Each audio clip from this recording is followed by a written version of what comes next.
Всем доброго раннего утра.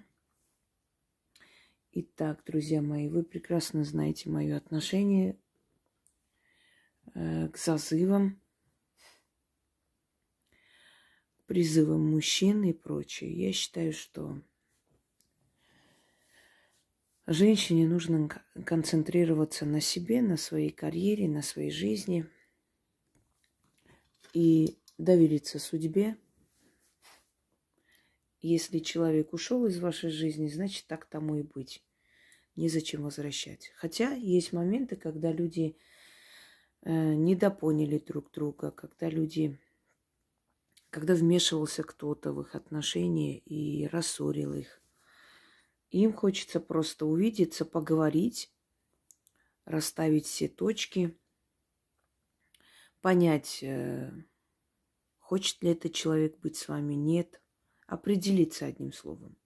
Так что в этом случае можно понять женщин, чтобы вы не тратили деньги всяким магуйкам, которые наверняка не имеют представления обо всем этом, а просто делают бизнес на вас. Я поэтому и дарю зазывы, различные призывы мужчин. И всегда объясняю вам, что если у человека есть хотя бы немного чувств по отношению к вам, он придет. Придет с вами поговорить, придет расставить все точки или придет, чтобы остаться. Это не приворот. Это пробуждение тоски в душе человека. Человека, который к вам неровно дышит. Если вы ему совершенно безразличны, ничего не поможет. Искусственные чувства мы не создадим.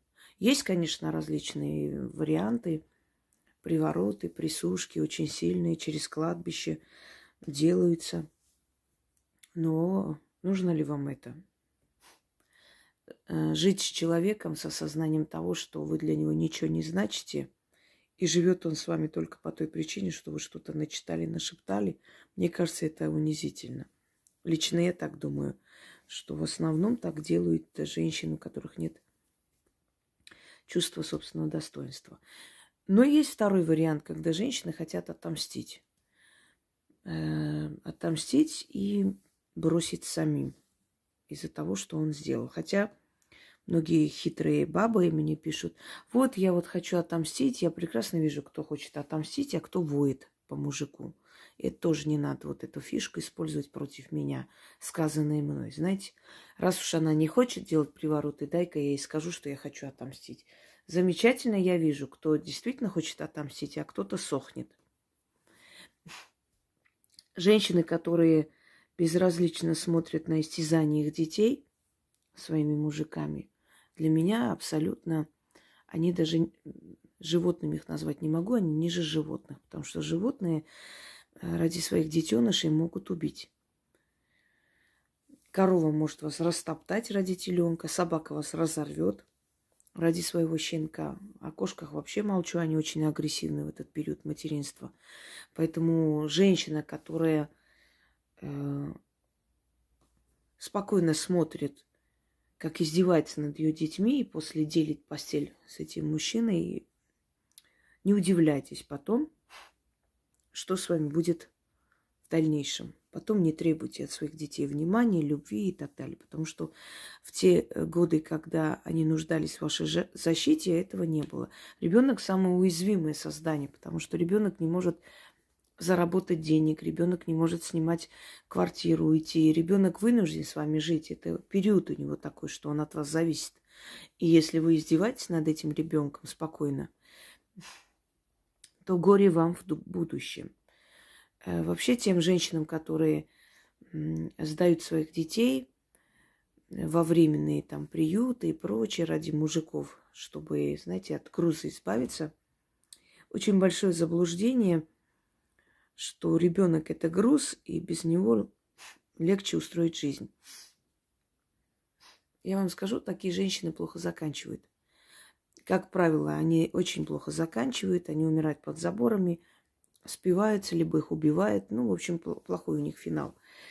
Ребенок – это ваша защита. Ради ребенка Вселенная вам дает возможность заработать. Ради ребенка враги могут вас пожалеть, потому что вы мать.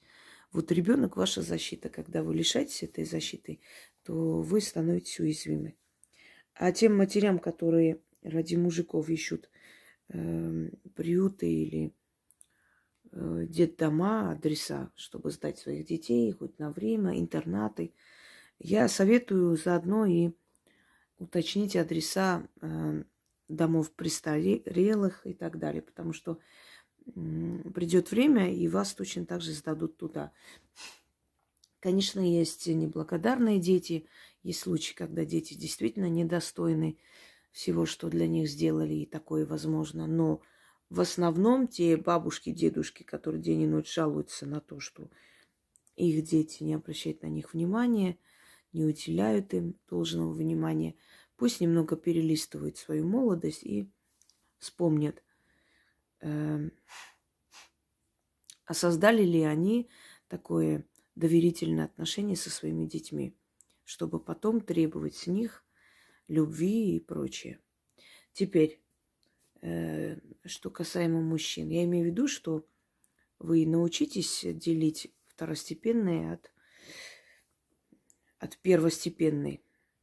Я лично вам скажу, что я для себя никакие зазывы и привороты не делала ради того, чтобы кого-то приворожить. Никогда. Я могла это сделать, я могла подчинить человека своей воле, я могла заставить его бегать за мной, но я не хотела этого. Мне меньше всего хотелось, чтобы мужчина был со мной из-за того, что я что-то начитала или подчинила его как растение. Начитать, чтобы были деньги, пожалуйста. Начитать, чтобы был достаток, пожалуйста, попросить у Вселенной получить. Ничего тут такого не вижу. Каждый человек хочет жить достойно и оставить что-то своим детям. И это нормально. Но начитать, чтобы мужчина меня любил, я не хочу. Я всего 2 раза в жизни это сделала ради мести. Покрутила, повертела, на вертеле зажарила, потому что человек меня оскорбил. А потом просто отпустила, поняла, что не нужен мне этот человек. Поэтому учтите, такие ритуалы, они имеют очень сильный эффект. Вы должны точно знать, что этот человек вам нужен. Потому что создать у него безумную тоску, а потом отвернуться, махнуть хвостом и уйти, это может быть чревато. Человек начнет вам мстить. Вы же понимаете, что вы в нем пробудили эту безумную звериную страсть, а потом сказали, я не хочу больше, передумала. Просто имейте в виду, поэтому к таким ритуалам очень ответственно подходить, тем более, что они очень сильные ритуалы. Теперь, что нужно, как откупиться, если человек, которого вы позвали в свою жизнь, пришел, остался с вами, и вы начали вместе жить. В общем, вы добились своей цели. Он к вам испытывал чувства, не хватало, может быть, у него смелости, решительности. Вот в нем пробудили эту тоску, он пришел, он понял, что вы нужны ему в этой жизни, и он с вами остался. Вы должны откупиться на алтарь ведьмы. Это тот самый ритуал из серии тех ритуалов, когда вы откупаетесь. И я уже вам объясняла, почему. Потому что есть темные ритуалы, обращение к темным сферам. В принципе, светлых сфер не существует. Есть темные сферы и злые сферы. Но есть сферы запретные. И если вам дают из запретных сфер что-либо, которое для вас безопасно, вы должны понимать, что вы потом должны будете откупиться. А каким образом, я об этом говорила, по новой говорить не хочу. Итак, призыв, зазыв через Вельзевула. Кто такой Вельзевул? Древний демон. Христианство его называет Вельзевулом, правая рука сатаны, хотя сатана совершенно иная сила. Я вам объясняла, дьяволическое древо. Откройте, смотрите. Но корни этого имени Вельзевул уходят в древнюю Месопотамию, Вавилонию и к демону Баал-Забул.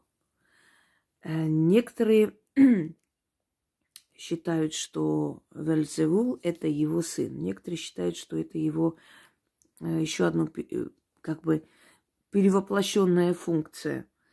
И что это его ипостась, и это единое божество. Я все-таки склонна считать, что он один из великих демонов, но имеющий какие-то энергетические родственные связи с древним богом Баал-Забулом. Но как бы там ни было, корни Вельзевула идут из шумеро-аккадской цивилизации, самой древней Вавилония, потом Междуречие, Халдея и так далее. И представьте, сколько тысячелетий поклонялись этому демоническому существу. Естественно, он очень сильный и очень могущественный. Этот ритуал построен на древних традициях, именно поклонении в храмах Баал-Забула. И поэтому сейчас постепенно я вам объясню. Вот таким образом вам нужно скрутить свечи. Показываю. Вот. Закрепите на большой емкости. 4 свечи. Обмотать черной нитью. Внизу закрепить. Это черный воск. Обязательно. Это определенный символ, который был в его храмах. Таким символом зажигали и огни вокруг его алтаря. И пятая свеча, как пик, идет вверх. Благовоние, любое благовоние можете зажигать. Здесь нету особого предпочтения. И мята. Можете взять дикую мяту, можете взять обычную мяту. Мята. Окуривалась мята. Считалось, что это тот самый аромат, запах, который он любит, предпочитает. И вот в его храмах в основном окуривали именно мята. Зажигаем свечи, благовония, зажигаем мята и читаем 13 раз. После чего свечи оставляем догореть. Вот когда уже прям где ниткой обмотана, то есть, извиняюсь, до этого места уже догорит, нужно потушить. На следующий день 13 монет, красное вино, полусладкое. И остаток вот всего этого, что здесь осталось, выносите под дерево, оставляйте там, то есть выливайте немного вина под ствол дерева и оставляя монеты, говорите: откупаюсь, и да сбудется сказанное. Отворачивайтесь и уходите. Через некоторое время, за короткое время, ваш мужчина выйдет на связь. Когда выйдет, когда вы помиритесь, когда вы поймете, что все, что вы хотели, уже получилось, вы должны будете откупиться на алтарь той ведьмы, которая вам это подарила. Это необходимость. Все, что необходимо мне, я сама могу купить и приобрести. У меня нет таких проблем. Но для вас это необходимость. Если вы еще раз хотите к ним обращаться после, и если вы хотите, чтобы эти силы, скажем так, увидели ваше почтение, уважение и благодарность, а не наоборот. А вы знаете, что с такими силами шутить не очень правильно. Итак, зажигаем это все.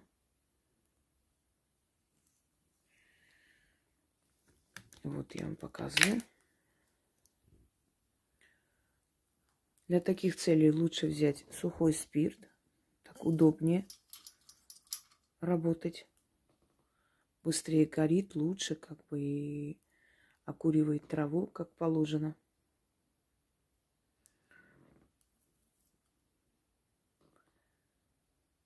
Да, я забыла сказать, что вам нужно будет фотографии вашего милого. Извиняюсь, немного устала. фотографии нужно класть на алтарь.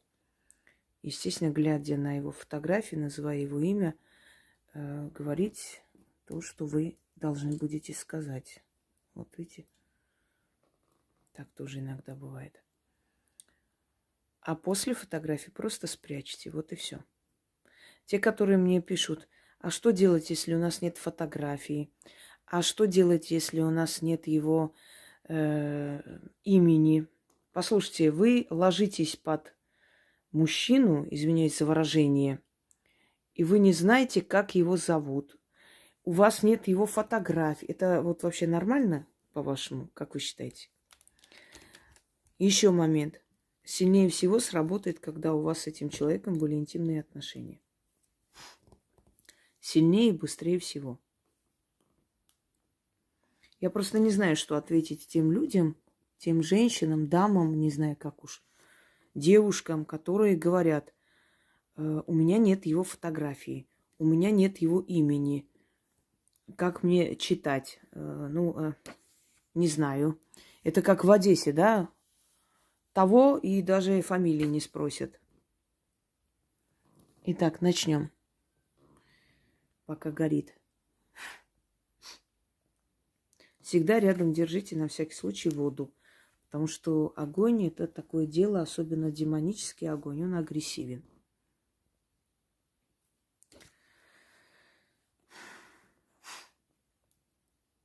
О великий древний демон, могучий среди могучих демонов, Вельзевул, заставь его по мне тосковать, без меня горевать, места пусть себе не находит. День и ночь с тоской в душе бродит, и по пятам за мной ходит. От любви и страсти с ума сходит. О великий Вельзевул, демон древний и могучий, дай мне перстень-ключ, открыть тайную дверь. За тайной дверью лежит страшный зверь. Имя тому зверю тоска. Я его на волю отпускаю. Прямо к нему имя направляю. Зверь тот отныне за тобой уходит. Это обращение к его фотографии. Смотрите ему в глаза туда и говорите. Зверь этот отныне за тобой ходит. Тебя лютой тоской изводит. О Вельзевул, прикажи зверю по имени Тоска его гнать ко мне всеми дорогами. Смею просить у тебя помощи. Отдай мне его сердце в рабство. Обещаю силу магии одарить и откупиться. Пусть все так и свершится. Истинно, заклинаю. Читать нужно 13 раз. Я прочитаю еще один раз, потому как мне и памяти особо не хватит. Много сняла. Ну и усталость сказывается.